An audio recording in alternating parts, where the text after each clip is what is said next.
Day 66, face something head on. In this dialogue, Jake expresses concern about a project, and Sophia encourages him to confront the challenges directly, using the phrase, face something head on. Jake asks for clarification, and Sophia explains that it means dealing with problems directly. They agree to tackle the project issues together. Here comes the dialogue. I'm really worried about this upcoming project. There are so many difficult parts. The best approach is to face these challenges head-on, Jake. Face something head-on. Does that mean we should confront it directly? Exactly. To deal with a problem directly and actively rather than avoiding it. I understand now. So, you're saying we shouldn't shy away from the tough parts? That's right. If we tackle the issues immediately, it'll be easier in the long run. It sounds daunting, but I can see how it would help. It's like ripping off a Band-Aid. It might be painful at first, but it's better than prolonging the problem. That's a good analogy. I'll try to keep that mindset. Remember, every problem we solve now is one less thing to worry about later. True. I guess it's time to roll up our sleeves and get to work. Exactly. Let's face it head-on together. We can do this. Day 67, out of one's mind.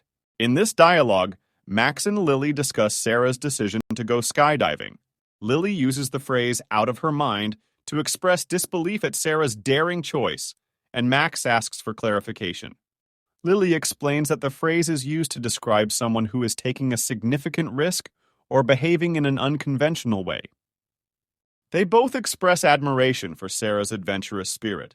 Here comes the dialogue. Did you hear that Sarah is planning to skydive this weekend? Really? She must be out of her mind. Out of her mind? What does that mean? It means she's doing something that seems crazy or very unusual. Ah, got it. So it's like saying she's not thinking clearly? Exactly. People usually say it to express that someone is taking a big risk or acting strangely. I guess skydiving does seem a bit extreme, but Sarah loves adventures. True. Maybe she just enjoys the thrill more than most people. Definitely. She said it's been on her bucket list for years. Well, I admire her courage. I could never do that. Me neither, but I'm excited to hear her stories after she does it. As long as she's happy and safe, that's what matters.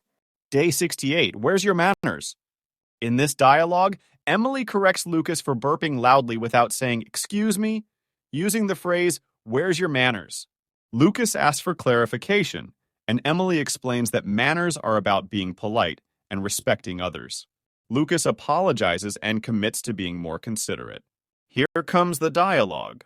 Burps loudly in the cafeteria. Lucas, where's your manners? Where's your manners? What do you mean by that? It's a way of reminding someone to be polite and follow social etiquette. You should say, excuse me, after burping. Oh, I see. I'm sorry, I didn't realize. Excuse me. It's okay. Just remember, it's important to be considerate of others around you. You're right. I'll be more mindful in the future. That's good to hear. Manners are about respecting others and yourself. Definitely. I guess I forgot that for a moment. Everyone slips up sometimes. The important thing is to learn from it. Agreed. Thanks for the reminder, Emily. No problem. We all need a little nudge to remember our manners now and then. Day 69. Do you have the time? What time is it? In this dialogue, Marco asks Sophia for the time, and Sophia clarifies the meaning of the phrase, do you have the time? Marco confirms that it is another way to ask for the current time. They discuss Marco's upcoming appointment and the convenience of having a watch. Here comes the dialogue. Excuse me, do you have the time? Do you have the time? Does that mean the same as what time is it? Yes, exactly. It's just another way to ask someone what time it is. Oh, I see.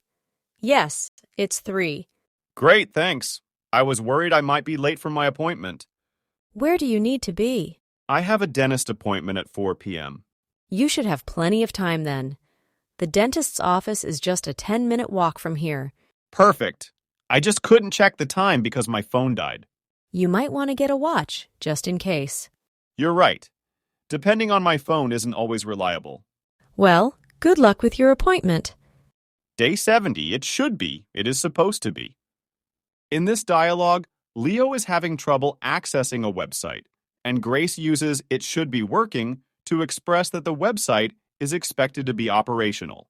Leo asks for clarification, and Grace explains that it's about expectations that may not be met. They discuss what to do if the problem persists. Here comes the dialogue. I'm trying to log into the school's website, but I can't seem to access it. It is supposed to be working. The IT department did maintenance last night. What do you mean by it should be working? That phrase means that under normal conditions, it would be operational. Supposed to be implies an expectation. Oh, I understand now. So, if something is supposed to happen, it's expected to happen, but may not necessarily be happening. Exactly. Like the bus is supposed to arrive at 3 p.m., but sometimes it's late. That makes sense. So, in this case, the website is supposed to be working, but there might be an issue. Right. Have you tried refreshing the page or checking your internet connection? Not yet. Let me refresh the page. It's still not loading.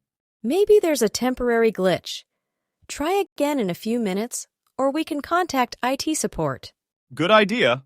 I'll wait a bit and then try again before calling for help. If it's still not working later, I'll help you reach out to them.